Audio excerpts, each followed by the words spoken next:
संविधान की हत्या की गई इस दिन,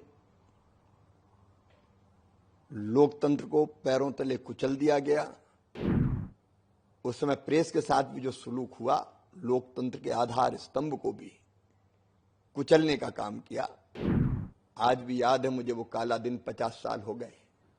कांग्रेस को तो माफी मांगना ही चाहिए इस पाप के लिए। संविधान की हत्या की गई इस दिन, लोकतंत्र को पैरों तले कुचल दिया गया। आज जो संविधान लेके घूमते हैं वो याद करें, यही कांग्रेस थी जिसके डीएनए में तानाशाही है और अपनी कुर्सी बचाने के लिए, सत्ता में बने रहने के लिए पूरे देश में लोकतंत्र को रौंदने का, पीसने का, कुचलने का काम अगर किया था तो श्रीमती इंदिरा गांधी जी ने किया था। आज भी याद है मुझे वो काला दिन, 50 साल हो गए। मैं तो तब 16 साल का था। कैसे अमानुषिक अत्याचार किए गए, पूरे देश को जेल खाना बना दिया गया, मौलिक अधिकार समाप्त कर दिए गए, जिसको चाहो पकड़ो जेल में डाल दो, अभिव्यक्ति की स्वतंत्रता कुचल दी गई, छीन ली गई, प्रेस पे ताले डल गए थे। केवल नेताओं को जेल में नहीं डाला, उस समय प्रेस के साथ भी जो सलूक हुआ, लोकतंत्र के आधार स्तंभ को भी कुचलने का काम किया, केवल इसलिए कि मैं ही सत्ता में रहूंगी, ना न्यायपालिका की सुनूंगी, ना संविधान की सुनूंगी, और जो आवाज उठाएगा वो जेल में जाएगा, कुचल दिया जाएगा। कई परिवार तबाह और बर्बाद हो गए, साधारण कार्यकर्ताओं को जेल में डाल दिया गया, उनके घर और परिवार बर्बाद हो गए। मुझे याद है हसमत वारसी हमारे जनसंघ के नेता थे, मैं तो छोटा था, भोपाल सेंट्रल जेल में मैं भी बंद था। वो बीमार हुए, हम लोग गिड़गिड़ाते रहे, पेट में उनके भयानक दर्द था, 3-4 दिन वो तड़पते रहे, उनको इलाज की सुविधा नहीं मिली, और बाद में जब एकदम उनकी बीमारी ऐसी बढ़ी कि अब लगा के बचेंगे ही नहीं, तब ले जाया गया, तो जाते जाते अस्पताल में उन्होंने दम तोड़ दिया। युवा नेता थे, करंट लगाए गए लोगों को, बर्फ की सिल्ली पर लिटाया गया, हाथ पैर तोड़े गए। अब मेरे जैसे लोग, हम तो अपने स्कूल के प्रेसिडेंट थे, लगा के महंगाई, बेरोजगारी, भ्रष्टाचार और गलत शिक्षा पद्धति, इसके खिलाफ आंदोलन की जरूरत है, तो जेपी मूवमेंट में शामिल हो गए। लेकिन डिफेंस ऑफ इंडिया रूल में हम बंद थे, हथकड़ी लगा के मारते हुए ले जाया गया, और थाने में घुटनों पे डंडे और कोहनियों पे डंडे बरसाए गए। बताओ ये पैम्फलेट जो साइकिल स्टाइल बांटते थे कहां से आए? कि ये दिन भूलने लायक है? देश कभी ना भूले कि वो दिन स्वतंत्र भारत के लोकतंत्र के इतिहास का सबसे काला दिन है, संविधान हत्या दिवस। और ये संकल्प ले देश कि ऐसा फिर कभी दोबारा नहीं होगा। जी सर, अगर बात करें, मतलब उस टाइम पे आपका थॉट प्रोसेस था और क्या आपके माइंड में आया कि उनको सेनानी का नाम दिया गया? जिन लोगों ने लोकतंत्र की हत्या के खिलाफ आवाज उठाई, जिन्होंने लोकतंत्र बहाली के लिए आंदोलन चलाया, जो संविधान की रक्षा के लिए जेलों में गए, मैं मानता हूं कि आजादी की तीसरी लड़ाई थी। प्रथम स्वतंत्रता संग्राम, फिर दूसरा स्वतंत्रता संग्राम, और ये तीसरा ही था जब पूरे देश में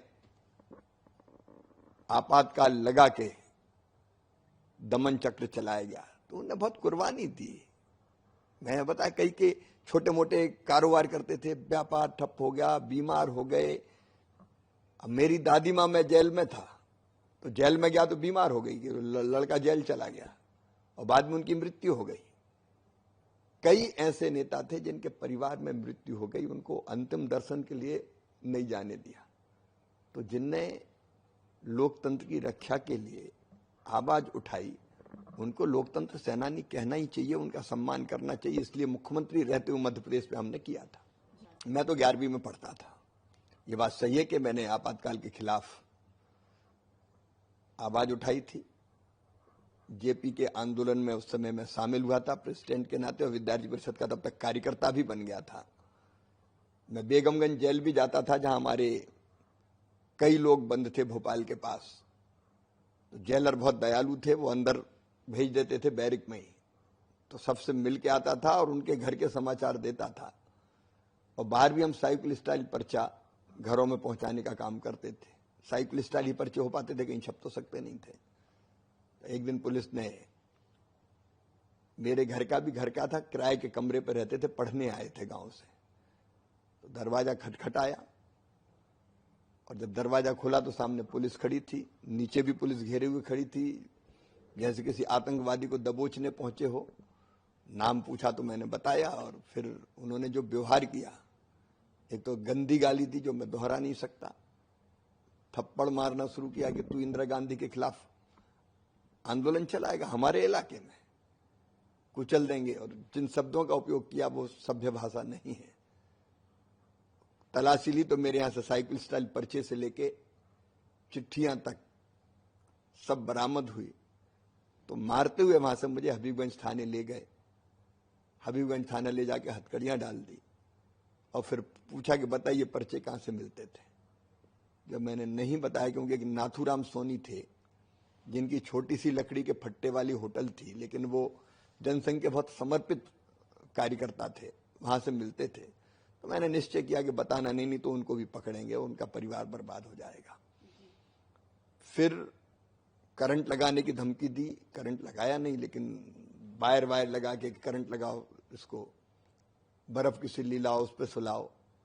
लेकिन उस समय मैं अडिग रहा कि मैं नहीं बता पाऊंगा कि कहां से पर्चे मिलते थे। फिर घुटनों में और कोहनियों में डंडे मारे, और बाद में दूसरे दिन सवेरे फिर हथकड़ी लगा के एक मजिस्ट्रेट पटेल के घर जीप में हालांकि बिठा के ले गए। वहां पता नहीं रिमांड और क्या होता था, मुझे इतना याद नहीं, लेकिन मजिस्ट्रेट ने सिग्नेचर किए और फिर मुझे 2 सिपाहियों को दे दिया कि ले जाओ इसको जेल। तो 2 सिपाही मजिस्ट्रेट के घर से पैदल लेके मुझे चले, शायद उनको बस में बिठाना होगा कि वहां से जेल ले जाएंगे भोपाल में ही। तो एक बच्चे तांगे में आ रहे थे, स्कूल के बच्चे तब तक। उनने देखा मैंने पजामा और शर्ट पहनी थी और हालत भी रात भर सोया नहीं था तो खराब हो रही थी, चेहरा भी और कपड़े भी गुड़े मुड़े गंदे होंगे। तो उनको लगा ये कोई चोर है। तो बच्चों ने कहना शुरू किया, देखो देखो पुलिस पकड़ के ले जा रही, चोर है शायद। तो मुझे लगा ये तो गड़बड़ हो रही है। तभी अचानक जो हम नारा लगाते थे मेरे मन में आया कि अपन अकेले नारे लगाएं, जुल्म के आगे नहीं झुकेंगे, जुल्म किया तो और लड़ेंगे। पहले ने डांटा डपटी की कि चुप रहे, मैंने कहा अब तो चुप रहूंगा नहीं, जेल ही ले जा रहे हो और क्या करोगे, मारपीट भी लिया तुमने। फिर बस में बिठाए तो बस में भी नारे लगे, तो लोग कानाफूसी करने लगे, डरते तो थे लेकिन ये भी कहने लगे कि बड़ा अन्याय है, देखो छोटे से लड़के को ऐसे जेल ले जा रहे हैं। बाद में उन्होंने उतार के मुझे ऑटो में बिठाया, तो ऑटो में भी मैं सिर निकाल निकाल के नारे लगाता रहा, जुल्म के आगे नहीं झुकेंगे, जुल्म किया तो और लड़ेंगे। और ऐसे सेंट्रल जेल भोपाल पहुंच गए। तो बाहर हम पहुंचे तो अंदर बैरिक थी 6 नंबर की। मैं बाहर नारे लगा रहा था तो अंदर से नारे लगने लगे जो मीसाबंदी पहले से थे। और फिर हम अंदर ले जाए गए, अंदर शर्ट उतरवाई गई, तिल देखे गए शरीर में कहाँ कहाँ है, जो कुछ उनको करना था वो सब किया और फिर हम बैरिक में ले जाए गए।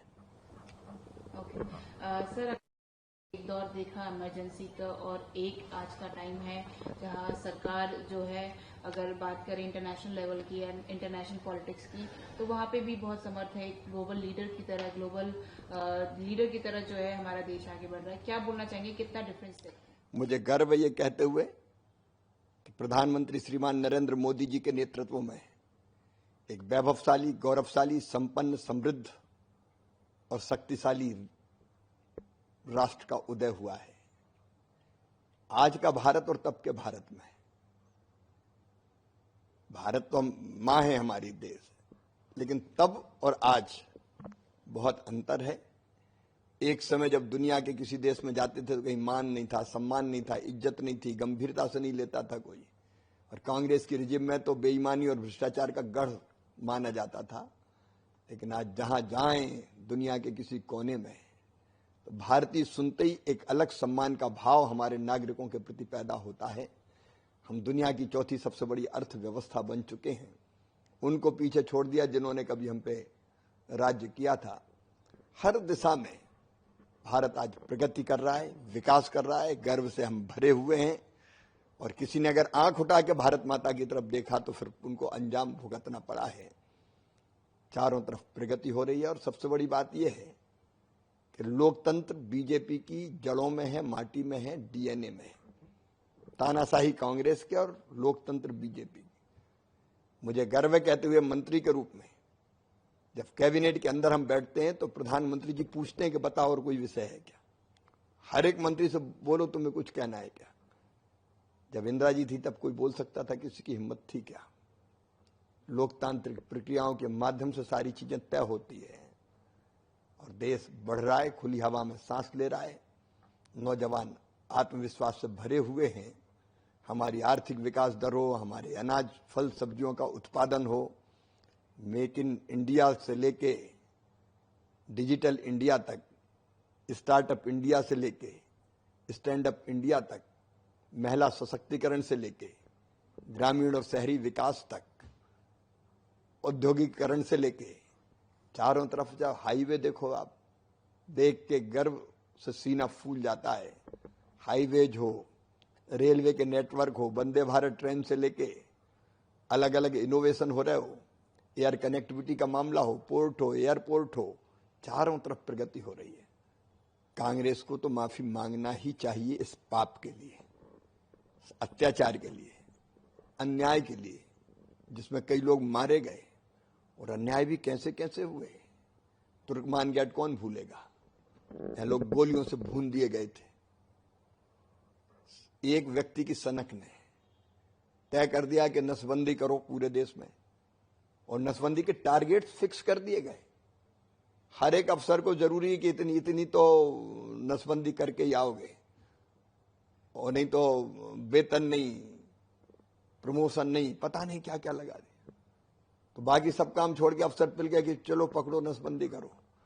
मुझे याद है क्योंकि मैं तो 9 अप्रैल 76 को, 8-9 अप्रैल 76 को, क्योंकि रात में अरेस्ट हुआ था, मैं तब अरेस्ट हुआ था। लेकिन उसके पहले जब इमरजेंसी लग चुकी थी 75 जून में, मैंने देखा था कोई गाड़ी अगर गांव की तरफ आए तो पूरा गांव दौड़ पड़ता था, भागो ऑपरेशन वाले आ गए, मतलब नसबंदी वाले आ गए। कोई खेतों में पड़ा है, कोई नालों में घुसा है, क्योंकि उस समय पकड़ पकड़ के बुजुर्गों की, बूढ़ों की नसबंदी कर दी गई, बच्चों की नसबंदी कर दी गई। जिसको पकड़ में आ गया उसकी नसबंदी कर दो। उस समय नारा लगता था, खेत गए चकबंदी में, मकान गया हदबंदी में, और महिला खड़ी खड़ी चिल्लाए पति गया नसबंदी में। ऐसा आतंक था, ये कोई राज था क्या। ऐसे अमानसिक अत्याचार के लिए कांग्रेस को नाक रगड़ के माफी मांगनी चाहिए कि ये गलती हुई थी।